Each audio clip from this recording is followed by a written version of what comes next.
అంటే వాళ్ళు నేను ఎట్లా చెప్పానో అట్లాగే గోశాలలు గోవులు వృద్ధిలోకి వచ్చి గోవుల సేవ ద్వారా అందరూ సంతోషంగా ఉండాలని యథాతథంగా దాన్ని ఇంత అందమైనటువంటి టేబుల్ క్యాలెండర్గా తీసుకొచ్చారు. దాన్ని ఆవిష్కరించడానికి కూడా అంత పవిత్ర హృదయులు, అంత భక్తి తత్పరులైన వారితో చేయిస్తే బాగుంటుంది అన్న ఉద్దేశ్యంతో మాన్యులు వారిని ప్రార్థన చేస్తే ఫోన్లో అడగడం ఏమిటని కూడా లేకుండా పరమ సంతోషంగా అంగీకరించి వచ్చి ఇవాళ ఆవిష్కరించారు. కాబట్టి ఈ గో సంబంధమైనటువంటి విషయములన్నింటినీ గురించి మీకు సమగ్రమైనటువంటి ఆలోచన రావడం కోసం ఈ టేబుల్ క్యాలెండర్ ఇవ్వడం జరిగింది. తరువాత ఈ క్యాలెండర్లో ఆఖరి అంశంగా పొందుపరచబడినది భగవాన్ రమణులు గోసేవ చేసినటువంటి చిత్రం. దీని తర్వాత అది వస్తుంది. భగవాన్ రమణులు మహాజ్ఞాని. ఆయన ఎప్పుడూ శారీర తాదాత్మ్యత పొందలేదు. ఎవరైనా ఆయన దగ్గరికి వెళ్ళి రాత్రి మీరు పడుకున్నారా అని అడిగితే ఓ ఇది పడుకుంది అనేవారు.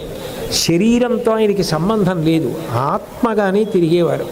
అటువంటి భగవాన్ రమణులు కూడా లక్ష్మి అని ఒక గోవుని అంత సేవించారు.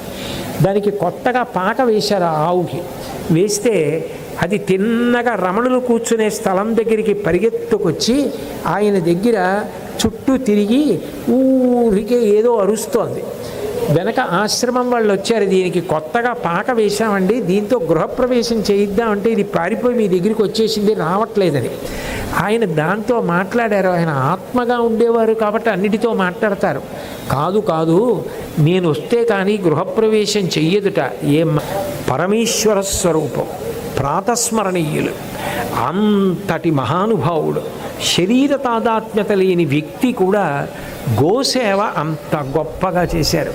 అసలు ఆయన ఆ గోసేవ చేయడం, ఆ ఆవు దగ్గర కూర్చోవడం, ఆ దూడ గంగడోలు నివరడం, ఆవు మురిసిపోతూ ఉండడం, ఆవు గంగడోలు ఆయన పక్కన నిలబడి చెయ్యి వేసి నిమురుతూ ఉంటే దాని ప్రేమ, ఆయన సంతోషం, అంత జ్ఞాని గోసేవ చేశారు.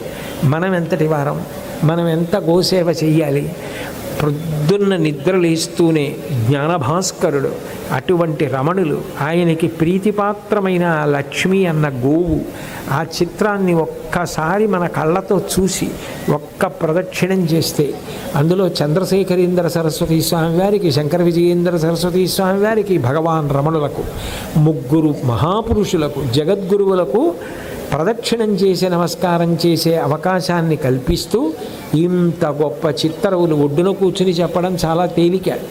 ఇలా ఇలా ఉండాలండి, రమణులు ఆవుని తడుగుతూ ఉంటే ఆవు అంత సంతోషించాలండి, అంత బాగా రావాలండి అంటే ఆయన నేను చెప్పింది గుర్తు పెట్టుకొని కొన్ని సందర్భాల్లో రికార్డ్ చేసుకొని ఇంటికి వెళ్ళి విని కొన్ని రోజుల పాటు కష్టపడి వీటిని గీసి తీసుకొచ్చి మళ్ళీ నేను మార్పులు చెప్తే మళ్ళీ మార్పులు చేసి మళ్ళీ క్యాలెండర్ చేసేటప్పుడు మళ్ళీ దీనికి కొన్ని సొబగలు అద్దవలసి వస్తే జాతి తరించడం కాదు, నాకు ఈశ్వరుడు ఇచ్చిన కళతో నేను తరించాలి.